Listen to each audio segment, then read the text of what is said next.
नदी के किनारे एक छोटे से गांव की एक झोपड़ी में टिमटिमाते दिया जल रहा था। ठंड बहुत ज्यादा थी। कोमल, रजनी और रानी हाथ जोड़कर भगवान के पास अपनी अम्मा के लिए प्रार्थना कर रही थी। उनकी अम्मा गर्भवती थी और उस वक्त वो अपनी 5वीं बेटी को जन्म दे रही थी। हे भगवान! बहुत देर तक दर्द सहने के बाद उसने अपनी 5वीं बेटी को जन्म तो दे दिया, लेकिन दर्द सहते सहते उसकी मृत्यु हो गई। अम्मा नहीं, हमें छोड़ के मत जाइए अम्मा, मत जाइए। माँ को ये क्या हो गया? क्या हो गया? बहन देख, हमारी अम्मा हमें छोड़कर चली गई। तू और कभी भी अम्मा को नहीं देख पाएगी। चारों बच्चियां रोने धोने लगी। कोमल ने अपनी नवजात बहन को गोद में ले लिया। एक तरफ खुशी थी तो एक तरफ दुख। दीदी, हमारी नई बहन का नाम आज से गुड़िया है। हम इसे गुड़िया कह बुलाएंगे।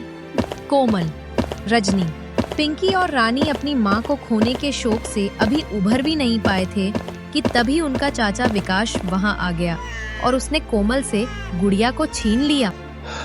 फिर से लड़की को जन्म दिया है कल मोही ने। अब इसे भी पालना पड़ेगा क्या? ये तो घर का काम काज भी नहीं कर पाएगी। तभी विकास की बीवी ने कहा, हाँ, इसे जिंदा रखना मतलब खुद के सिर पर बोझ उठा लेना। इसे पहाड़ से फेंक दो। हाँ, सही कहा। ये बोलकर विकास ने गुड़िया को पहाड़ी से फेंक दिया। नहीं, ये क्या किया? आपने हमारी बहन को मार डाला।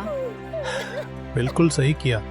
तुम लोगों के साथ भी यही करना चाहिए था, लेकिन अफसोस तब तुम लोगों का बाप जिंदा था।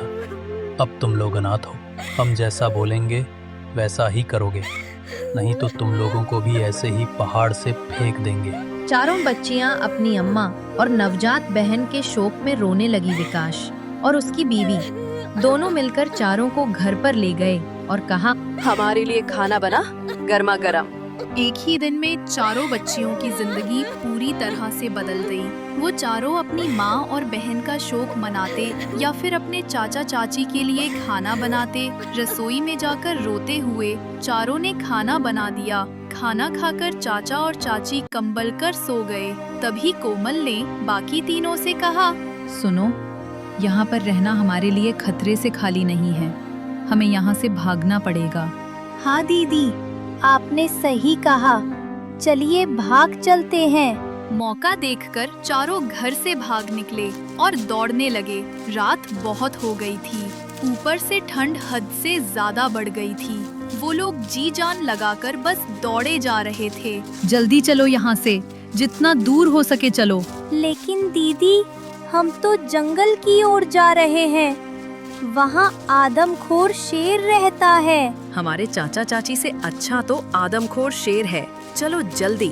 वो लोग दौड़ ही रहे थे कि तभी अचानक से पहाड़ी के ऊपर से एक बड़ा सा पत्थर नीचे गिरने लगा। लेकिन अंधेरे की वजह से किसी ने पत्थर को नहीं देखा और उस पत्थर ने जोर से नीचे गिरकर रजनी को धक्का मार दिया।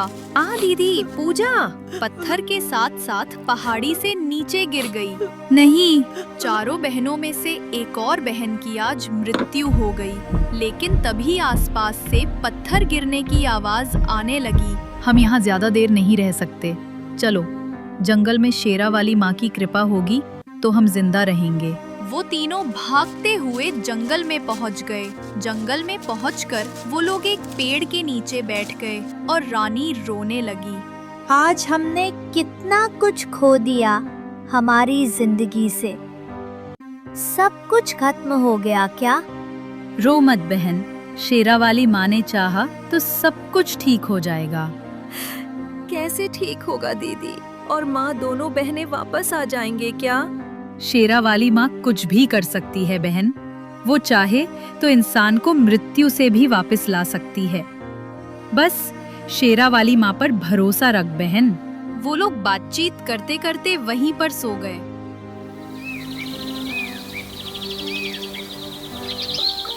सुबह सुबह जंगल के आदमखोर शेर की नींद खुल गई और नींद खुलते ही उसे इंसानों की खुशबू आई। अरे वाह, सुबह सुबह इंसानों की खुशबू आ रही है। आज तो मजा ही आ जाएगा। उधर विकास और उसकी बीवी ने सुबह नींद से उठने के बाद देखा कि चारों बच्चियां घर से गायब हैं। अरे ये चारों कहाँ गए? जहाँ भी जाए उससे हमें क्या, हम तो बच गए, चारों से मुक्ति मिल गई। कोमल के चाचा चाची बहुत खुश थे, उन्हें अब चारों की शादी नहीं करवानी पड़ेगी। ये सोचकर उन दोनों को शांति मिली। उधर पिंकी ने कोमल से कहा, दीदी मुझे बहुत भूख लगी है। हाँ दीदी, मुझे भी। भूख तो मुझे भी लगी है बहन, लेकिन अभी इस जंगल में क्या खाने को मिलेगा? रुक, मैं ढूंढ कर देखती हूँ। कोमल खाना ढूंढने चली गई, लेकिन जंगल में पेड़ों पर फल नहीं थे। कोमल बस ढूंढती रह गई। इन पेड़ों में तो एक भी फल नहीं है, क्या खाऊं? अब बहुत ढूंढने के बाद भी कोमल को कुछ नहीं मिला। तभी कोमल ने देखा एक पंछी पेड़ पर बैठी हुई है। कोमल उस पंछी के पास गई और बोली, प्रणाम। हम तीनों बहनों को बहुत भूख लगी है, लेकिन इस जंगल में कुछ खाने को नहीं मिल रहा है। क्या आप हमें कुछ खाने को दे सकती हैं? बेचारी लड़की, पता नहीं इस उम्र में तुम्हें क्या क्या सहना पड़ रहा है। इस जंगल में सिर्फ कुछ ही पेड़ है जिनमें फल उगते हैं, और उसका पता मेरे पास है। तुम यहीं रुको, मैं फल ला देती हूँ। धन्यवाद। वो पंछी उड़ गई और कुछ ही देर में कोमल को फल लाकर दिया और कहा, बेटी, तुम इस जंगल में नई हो, उस आदमखोर शेर से बचकर रहना। उसके बहुत बड़े बड़े दांत हैं, वो इंसान को एक ही वार में मार देता है। याद रखूंगी, मैं शेरा वाली माँ की भक्त हूँ। कोमल फल लेकर चली गई और तीनों बहनों ने फल खा लिया। उसके बाद कोमल ने कहा, लगता है हमें अब से यहीं रहना होगा पिंकी रानी।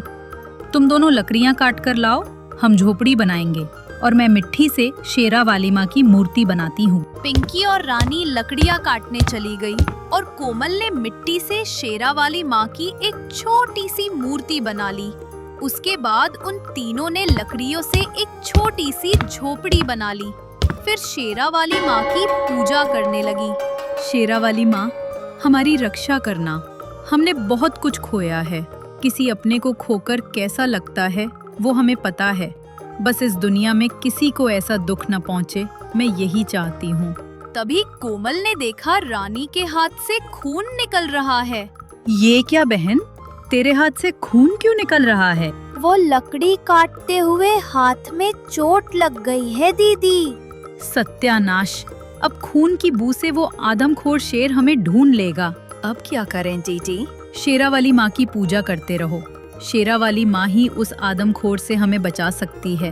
वो तीनों मन लगाकर शेरा वाली माँ की पूजा करने लगे और खून की बूंद सूंघते हुए आदमखोर शेर वहाँ पहुँच ही गया। शेर को देखकर तीनों डर गए।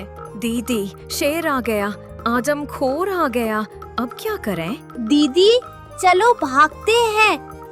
भाग के कोई फायदा नहीं है बहन, हम शेर से भागकर जीत नहीं पाएंगे। शेरा वाली माँ को पूरे मन से बुलाओ। पूरे मन से बुलाने पर शेरा वाली माँ जरूर हमें बचाएगी। तीनों पूरे मन से शेरा वाली माँ को बुलाने लगे और भक्ति में खो गए।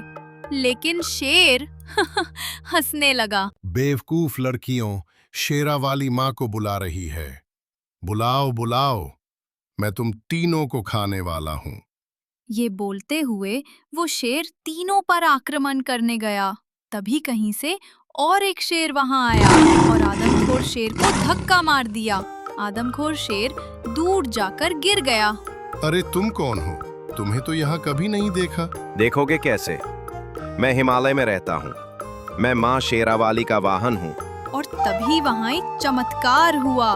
स्वयं माँ शेरावाली वहाँ प्रकट हुई। हे आदमखोर शेर, इंसानों को मारकर तुम्हें क्या मिलता है? मेरी शरण में आ जाओ। शेरावाली माँ को देखकर आदमखोर शेर हर तरह से बदल गया। प्रणाम शेरा वाली माँ, मुझसे गलती हो गई। मैं आज से किसी भी इंसान को नहीं खाऊंगा। इसके बाद दुर्गा माँ ने कोमल, पिंकी और रानी से कहा, तुम तीनों की भक्ति से मैं प्रसन्न हूँ। डर के मारे तुम तीनों ने पूजा छोड़कर भाग नहीं गए, इसीलिए मैं तुम तीनों को तुम्हारी माँ और दोनों बहनें लौटा रही हूँ। तथास्तु। शेरा वाली माँ ने कोमल की दोनों बहनें और अम्मा को लौटा दिया। सभी को वापस पाकर वो लोग खुशी के आंसू रो पड़े। उधर विकास और उसकी पत्नी खुशी मना रहे थे। तभी शेरा वाली माँ के कहने पर दोनों शेर वहाँ आ गए और दोनों को मार डाला। उन्हें अपने किए की सजा मिल गई और कोमल को पूरा परिवार के साथ रहने के साथ साथ घर और जमीन भी मिल गया। इसी तरह शेरा वाली माँ की कृपा से सब कुछ अच्छा हो गया। सभी बोलो जय शेरा वाली माँ। दोस्तों, आप सभी इस वीडियो पर अपनी माँ की लंबी आयु के लिए कमेंट में आई लव माँ जरूर लिखें। शेरा वाली माँ जरूर आपकी इच्छा पूरी करेंगी। और हाँ, इस वीडियो को लाइक जरूर कीजिएगा। दोस्तों, कहानी अच्छी लगी हो तो लाइक, सब्सक्राइब एंड कमेंट जरूर करें। मिलते हैं किसी नए कहानी में।